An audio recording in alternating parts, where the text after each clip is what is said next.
Olá, eu sou a Daniele e eu vou continuar aqui com vocês com o nosso assunto de hoje, psicomotricidade na educação infantil.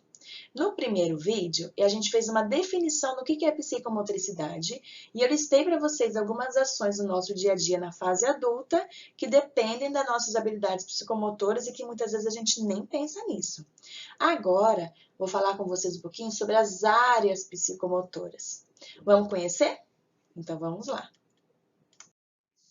Bom, primeira coisa, como trabalhar o desenvolvimento psicomotor na educação infantil?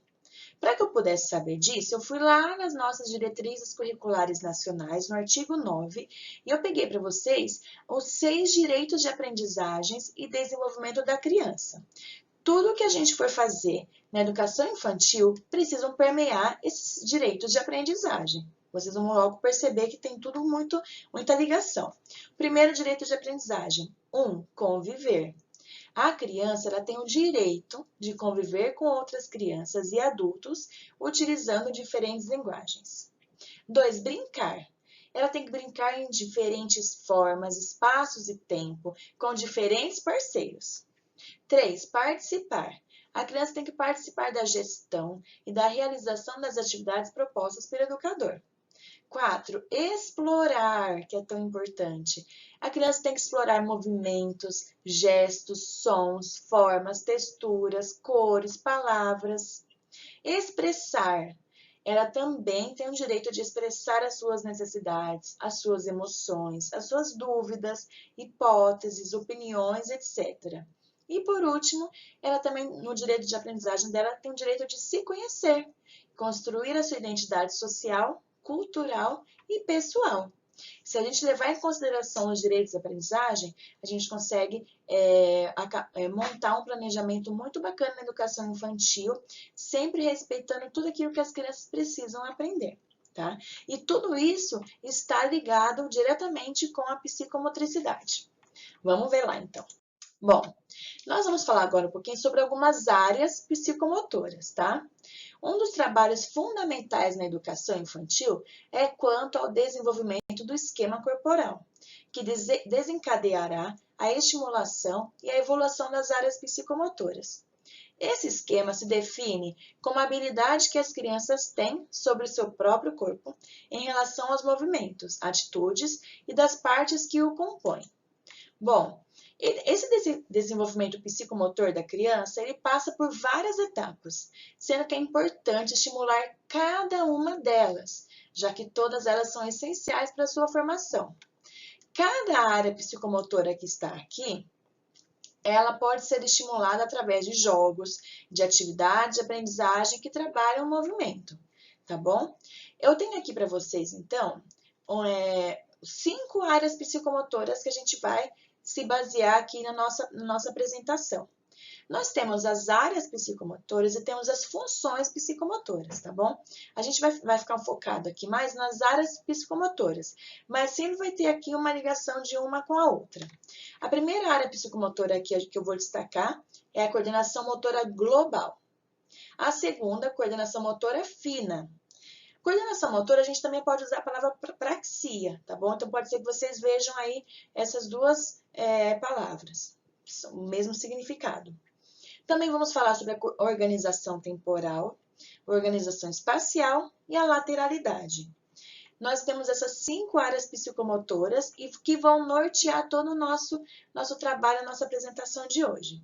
Vamos conhecer cada uma delas? Queria que vocês prestassem bastante atenção e pensassem aí, quem já trabalha na área da educação infantil, o que vocês conseguem perceber que já acontece na sua escola, na sua sala de aula, que já é desenvolvido e que muitas vezes vocês não param para pensar no que está sendo trabalhado.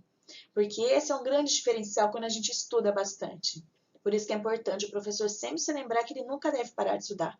Tem tantas e tantas atividades que são desenvolvidas na sala de aula que são feitas porque você viu alguém fazendo e achou legal e quer fazer também, porque um antigo professor fazia e você falou, nossa, se ele fazia, deve ser bom, vou continuar fazendo.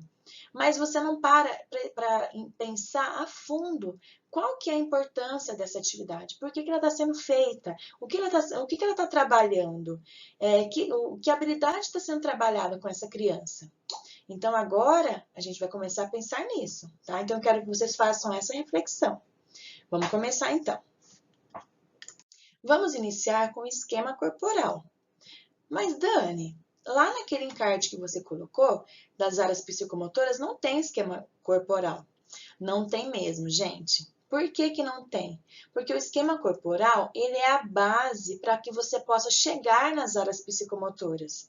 Para que você possa trabalhar e desenvolver as crianças nas áreas psicomotoras, elas precisam ter bem trabalhado, estipulado nelas, a noção de esquema corporal. E o que que é esse esquema corporal? Ele está relacionado à habilidade de consciência do próprio corpo e das partes que o compõem. Os movimentos e as ações corporais estão relacionados à imagem corporal, ou seja, como a pessoa enxerga o seu próprio corpo. Então vamos lá. Para que eu possa entender o funcionamento do meu corpo, me movimentar, antes eu preciso conhecer meu corpo, eu preciso saber como que é formado o meu corpo, qual que é a função de cada parte. Por isso que a gente inicia com essa noção de... Deixei aqui para vocês algumas atividades que trabalham bastante com o esquema corporal, que é uma atividade simples, onde as crianças vão montar as partes do corpo, onde a gente divide por cabeça, por membros, por tronco. A outra atividade que é muito bacana ser feita também é uma foto do rostinho deles, onde eles vão desenhar do jeitinho deles o corpinho que está faltando. Essa atividade aqui dá para ser modificada. A gente pode pedir para a criança desenhar a cabeça, desenhar o tronco e a gente dá para elas uma fotinho das pernas. Ou a gente pode dar uma foto onde tem os braços e a criança tem que desenhar o restante do corpo. Quanto mais atividades diferenciadas a gente puder dar para que ela possa trabalhar com essa noção do corpo dela, melhor para o desenvolvimento deles. Próxima atividade, a gente vê aqui nessa primeira, uma menininha montando também o corpo, tem um corpo de menino e um corpo de menina. É lógico que a gente não está falando aqui das partes íntimas de cada criança, mas mais daquilo que é próprio e comum de todos, que é a estrutura do corpo mesmo. E na segunda atividade, que é muito legal também, é o molde, né, de um corpo, onde as crianças estão pintando cada parte. Mais interessante ainda seria se esse molde fosse mesmo de cada criança, onde ela deitasse nesse papel que se chama craft, a professora ou outro aluno fizesse o contorno do corpo, recortasse e essa criança fosse, então, pintar as partes do corpo. E aí você pode trabalhar com a sua criatividade. Pintar as pernas de uma cor, pintar os braços de outro, o tronco do outro, pedir para a criança fazer, então, seus olhos, nariz, a sua boca, olha no espelho e completa com as suas características. Então, aí, vale da criatividade do professor. O que a gente está trabalhando aqui? A questão do corpo mesmo, a criança conhecer o seu corpo, né? Saber qual que é cada parte e qual que é a função deles. Também é bem bacana, porque além de trabalhar com o seu corpo, você também tem que trabalhar com a sua imagem, com o seu rosto. Então, na primeira aqui, uma criança está tocando na outra, e a gente já está pensando aqui também na questão do toque, do contato físico, na afetividade, nas emoções. Nós temos aqui, falando de emoções, uma criancinha que está imitando algumas expressões faciais no espelho. O espelho ele tem que ser ele é fundamental numa sala de educação infantil. Toda sala de educação infantil, desde o maternal, desde o berçário, precisa de um espelho. A criança precisa se ver, ela precisa se notar, precisa se olhar, precisa ver suas características físicas para que ela possa se conhecer. Assim como nessa imagem de baixo, tem um menininho tocando no espelho. Então, a gente sabe aqui que quando as crianças são bebezinhas, eles olham para o espelho e acham que a pessoa que eles estão vendo no espelho está dentro do espelho. E depois de um tempo, de uma idade, que ela começa a perceber que não, né? Que a pessoa, que aquilo ali é uma imagem só, não necessariamente é uma pessoa. Faz parte também desse desenvolvimento das crianças. Agora que a gente já falou um pouquinho sobre o esquema corporal e sobre a imagem corporal, que é você ter bem estipulado nisso dentro da criança, a gente vai começar a falar um pouquinho sobre a coordenação motora global. A própria palavra diz global significa que é como um todo. Então, quando a gente fala de coordenação motora global, é a habilidade que está associada à consciência corporal, ao controle da musculatura ampla, ou seja, como um todo para realizar movimentos complexos, tá? Movimentos que exigem muito mais do que simplesmente a criança conseguir sentar-se, por exemplo, ou o movimento de pinça. Ela precisa necessariamente ter mais habilidades, como andar, conseguir se manter em pé, para que ela consiga desenvolver essas atividades aqui. Estimular essa área psicomotora envolve trabalhar habilidades como pular, correr, dançar, pular com uma perna só, jogar bola, jogar tênis, todas as atividades onde se trabalha com o corpo todo. E aqui eu separei para vocês algumas imagenzinhas, tá? Temos aqui, então, algumas imagens de algumas atividades, brincadeiras que trabalham com a coordenação motora global. Jogar bola, andar de bicicleta, dançar, pular com o pé só, pular polichinelo. Essas são algumas das atividades. Andar de patins, correr, pular corda, são algumas das atividades e brincadeiras que necessitam que a criança tenha algumas habilidades motoras bem trabalhadas e desenvolvidas, tá bom? Vamos continuar então. Agora a gente vai falar um pouquinho sobre a coordenação motora fina, tá? Que é a praxia fina. O desenvolvimento dessa área psicomotora está relacionado com o controle dos pequenos músculos, como o movimento das mãos, da face e visual. As atividades que estimulam a coordenação motora fina são mais refinadas, como recortes, desenhos e até mesmo amarrar os sapatos. Então, quando a gente fala de coordenação motora fina, a gente está falando resumidamente do controle das mãos, dos dedos, tá bom? Também controle maior da face e um controle maior visual, mas acaba sendo muito mais trabalhada a questão dos dedos mesmo, com alguns movimentos fotos aqui, tá bom? O que é o movimento de pinça? É esse movimento que a gente faz juntando os dois dedinhos. Por que isso é tão importante? Porque lá na frente, quando a gente for fazer, trabalhar com a criança o processo de alfabetização, onde ela tem que pegar o lápis e escrever as letrinhas, ela vai precisar ter bem estipulado esse movimento para poder segurar de uma maneira convencional os materiais. Lá atrás a gente viu outra atividade que a gente faz sem pensar que também necessita de um bom desenvolvimento desse movimento de pinça, que é colocar a linha na agulha. Abrir a lata de refrigerante. Então, são diversas atividades que a gente nem pensa que a gente faz, mas que precisam desse movimento. E para a criança pequenininha, para o bebezinho, esse movimento precisa ser trabalhado. A gente precisa trabalhar com eles esse movimento de pegar objetos grandes e ir diminuindo esses objetos para que possa ficar um pouquinho mais complexo, para que eles possam trabalhar mais e desenvolver ainda mais esse movimento com os dedinhos. Então, aqui a gente tem alguns exemplinhos de algumas atividades que dá para ser feita com esses bebês, com essas criancinhas pequenininhas, para poder trabalhar com essa coordenação motora fina deles. Tenho mais aqui, ó, um bebezinho pegando fita, que não tem nada aquilo que os bebezinhos, quando começam a ter lá uns 5, 6 meses, tudo que eles veem, eles querem pegar. Eles já vão andando, já vão onde a gente anda com eles no colo, eles já ficam com a mãozinha esticada porque quer poder pegar tudo aquilo que está ao alcance. Por que eles querem pegar? Porque o olhar deles, eles conseguem enxergar através do toque de poder pegar e também colocando na boca, porque na boca os bebezinhos têm a maior parte da percepção deles. Então, eles querem pegar e pôr na boca, porque é assim que eles veem, que eles sentem, que eles conhecem as coisas. Quanto mais objetos a gente der para esses bebês, que eles possam pegar e explorar isso, melhor vai ser, tá bom? Para poder chegar lá para frente, e olha que bonitinho, eles conseguirem pegar o lápis, os materiais de uma maneira convencional, porque é o mesmo movimento que a gente vê aqui, ó, o movimento de pinça com os dedinhos, tá bom? Então, eu tenho mais algumas outras imagens aqui, ó. Nós temos aqui brincando, né, de poder com dois pauzinhos, para poder pegar aqui as peças. Vocês veem que tem peças maiores e peças menores. Conforme a criança for crescendo, A gente vai diminuindo o tamanho das peças que eles têm que pegar. Aqui embaixo, a gente tem atividade já que trabalha um pouquinho com a alfabetização, que é a letra escrita em cima, e embaixo eles têm tendo que fazer o formato da letra numa areia. Do ladinho, a gente tem aqui o pontilhismo, que é feito em bandejinha de isopor e palito de dente.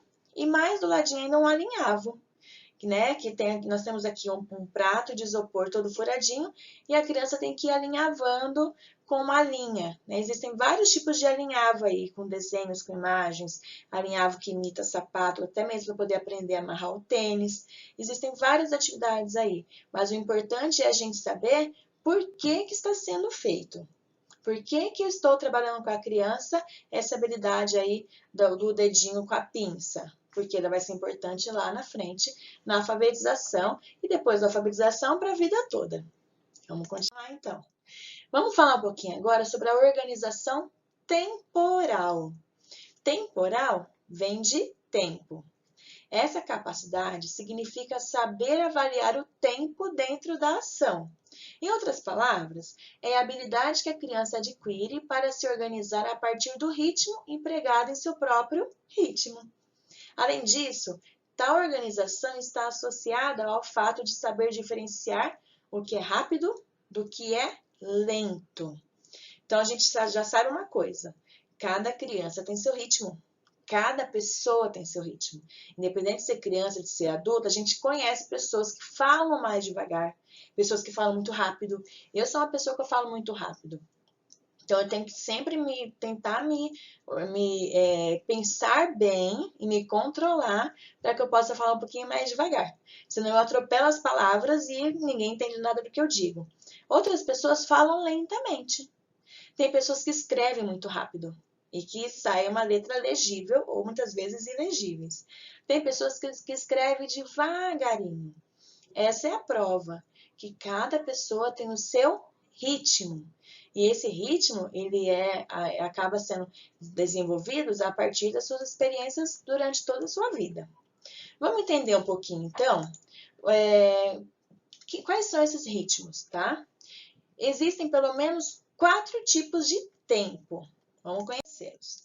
O primeiro tempo que existe é o tempo rítmico. Ele é individual e ele se caracteriza por tudo aquilo que fazemos. Por exemplo, os nossos batimentos cardíacos. Cada pessoa, o coração bate num ritmo diferente.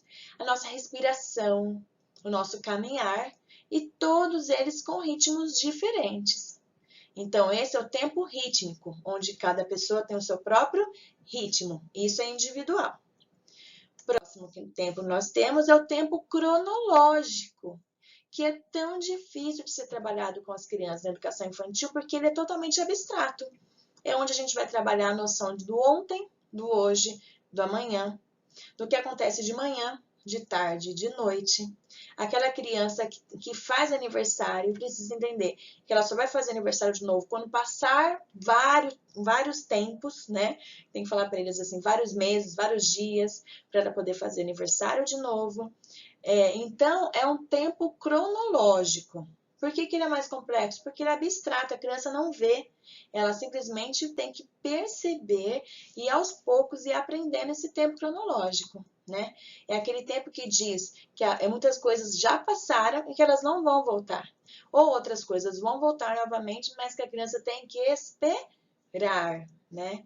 Então, ela tem que saber que ela tem aqui um tempo para dormir, um tempo para acordar, ela tem um tempo para brincar, ela tem ela fica na escola, então ela tem tempo para cada momento das atividades. Tem aqui um calendário do ano, onde fala quais são os dias, o mês, o ano, o dia da semana. Então, tudo isso é o trabalho do tempo cronológico que tem que ser feito com a criança. Próximo é o tempo subjetivo. O que significa isso? Bom, se eu tô achando esse vídeo interessante, se ele tá legal, se aquilo que a Daniela tá falando tem a ver com as minhas funções, e ela tá falando de uma maneira dinâmica, e rapidinho vai passar esse tempo. Quando eu menos perceber, o vídeo já acabou. Mas, se esse assunto tá chato, se a Daniela fala de um jeito que eu não entendo, se eu quero fazer várias outras coisas, eu sou obrigada a ver esse vídeo vai demorar muito para acabar. Então, esse é o tempo subjetivo. Ele está atrelado totalmente à afetividade, ou seja, à motivação e ansiedade. E dependendo da ênfase dada a uma ou a outra, os fatos tendem a durar mais ou durar menos tempo. Então, nessas imagens aqui fica bem claro, ó. As criancinhas brincando soltar pipa ou brincando na chuva, o tempo passa muito rápido. Mas, para algumas crianças ter que fazer lição, o tempo passa devagar. Esse é o tempo subjetivo. E o próximo é um tempo dinâmico. Ele se refere ao esforço que é colocado para efetuar alguma tarefa, requerendo movimentos mais lentos ou mais rápidos. Então, vamos lá. Para eu correr, qual que é o esforço que eu tenho que fazer? Os meus movimentos têm que ser mais rápidos ou mais devagar? Para eu brincar de bambolê, se eu fizer o bambolê e mexer meu corpo muito rápido, pode ser que o bambolê caia. Mas se eu mexer devagar, pode ser que ele também caia. Então, eu tenho que encontrar o tempo dinâmico correto. Ou para pular corda. Quantas pessoas não conseguem pular corda porque não tem muito bem estipulado esse tempo, esse ritmo, né? Então, esse aqui é um outro tempo dinâmico. Todos esses 4 tipos de tempo, existem outros, tá bom? Eu só destaquei 4. São trabalhados na organização temporal e precisam ser desenvolvidos desde a educação infantil. Agora a gente vai falar um pouquinho sobre orientação espacial, tá bom? O que trabalha essa noção espacial? Vamos conhecer um pouquinho. Ela envolve a percepção do seu eu em relação aos objetos e ao meio ambiente. Essa percepção, para ser bem-sucedida, depende de uma boa maturidade psiconeurológica e cognitiva. Conforme a criança vai vivenciando situações corporais, ela também consegue diferenciar os dois lados do corpo e assimilar conceitos de direita e esquerda, dentro e fora, em cima e embaixo, longe e perto, grosso e fino, etc. Outros conceitos que ela vai aprender também através da orientação espacial, que é o contato dela com os objetos e com o meio ambiente onde ela está inserida. Ela vai entender também o que é grande e pequeno, o que é estreito e largo, o que está em pé, está deitado, o que é empurrar e puxar, o que é estender e dobrar, subir e descer, o que é círculo, quadrado e triângulo, o que é que pode ser considerado cheio ou vazio, o que tem muito e tem pouco, o que é inteiro, o que é metade, o que é liso, o que é áspero, entre outros tantos conceitos. Então, tudo isso é aprendido na orientação espacial, que é esse contato da criança com os objetos e com o meio ambiente onde ela está inserida. Algumas fotinhos que eu separei para vocês aqui, então. Então, as crianças, nesse momento, elas estão aprendendo vários conceitos desses. Elas estão trabalhando, brincando, sozinhas ou em grupos, estão passando por dentro de bambolê, estão passando por baixo de fitas, estão passando em cima de algumas peças, tendo que trabalhar também com a questão de equilíbrio, do saber esperar, são várias outras habilidades, mas aqui o nosso foco é falar sobre organização espacial, tá bom? Então, essas são algumas atividades que são desenvolvidas para que a gente possa trabalhar com essa organização. Não são só essas, tá bom? No nosso dia a dia, a gente, de diversas maneiras, você trabalha com a criança. Vai abrir a torneira? O abrir e o fechar. Vai sentar na cadeira? Empurra a cadeira, puxa a cadeira. Então, são diversos momentos e ações em onde você já está trabalhando meio que intrinsecamente esses conceitos. Mas é necessário que você planeje um momento específico para que você possa trabalhar, desenvolver e avaliar como as crianças estão se saindo em cada momento desse, tá bom? Vamos continuar, então.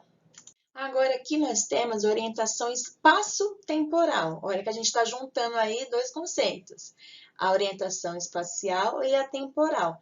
Nós juntamos por quê? Porque essa é a capacidade da organização das relações no espaço e no tempo, envolvendo a integração dos sistemas visuais e auditivos.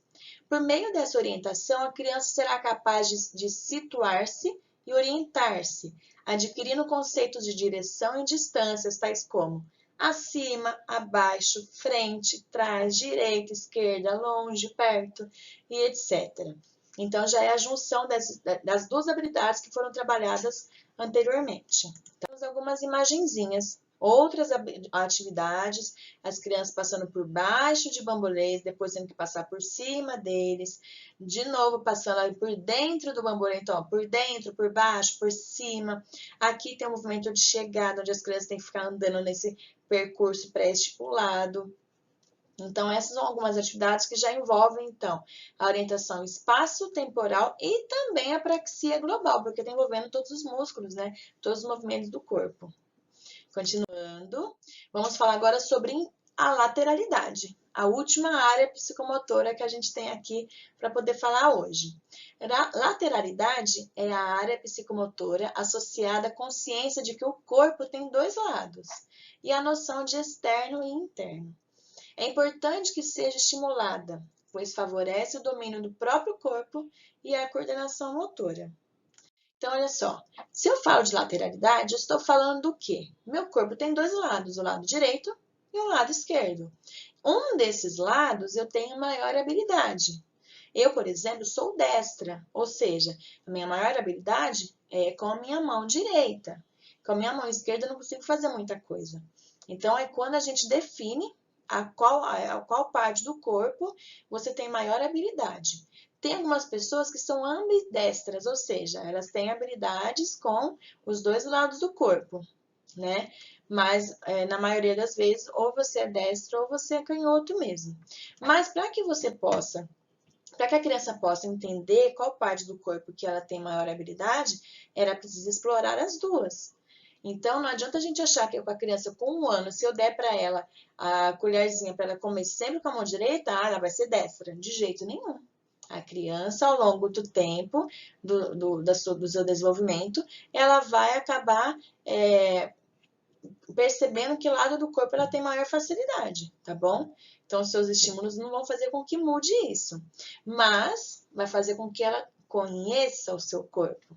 Então, aqui nós temos algumas atividades que trabalham com a lateralidade, esses pezinhos feitos de papelão, colocados em posições diferentes, a criança tem que acabar pulando em diferentes posições. Assim como aqui nós temos os bambolezinhos, que além de trabalhar com a lateralidade, também trabalha com a organização espacial. Dentro, fora, um pé só, os dois, né? Então, a gente trabalha com diversas habilidades em uma mesma atividade. Assim como esse aqui, que é um jeito legal de você ensinar o que é direita e o que é esquerda. Coloca uma fitinha de cada cor em cada pulso e define, olha, a fitinha branca é o seu lado direito, a fitinha esquerda é o seu lado esquerdo. E aí você pede para ele, vira para sua fitinha vermelha. Ah, então você vai virar para o seu lado esquerdo. E assim você trabalha com a criança para poder saber o que é direito e o que é esquerda. Lembre-se, nós não estamos trabalhando com a definição da criança escolher que lado que ela acha que ela tem mais facilidade. Simplesmente aqui é o trabalho para definir, para ele entender o que é esquerda e o que é direita, tá bom? É mais uma questão de lateralidade para ser trabalhada. Dentre as áreas psicomotoras, a gente tem algumas funções básicas da psicomotricidade. Nós temos aqui o relaxamento, a respiração, a questão da tonicidade, que é a força que a gente exerce no músculo para poder pegar as coisas e fazer algumas atividades. Mas eu queria destacar para vocês aqui as percepções, porque é através delas que a gente também consegue trabalhar com essas áreas psicomotoras. As percepções tem por objetivo a capacidade de reconhecer e compreender estímulos. É por intermédio das percepções que a criança organiza os estímulos que o meio lhe oferece, realizando uma mediação entre o sentir e o pensar. O desenvolvimento das percepções é o ponto de partida de todo o desenvolvimento mental e existem 5 tipos. Quais são eles? Vamos então.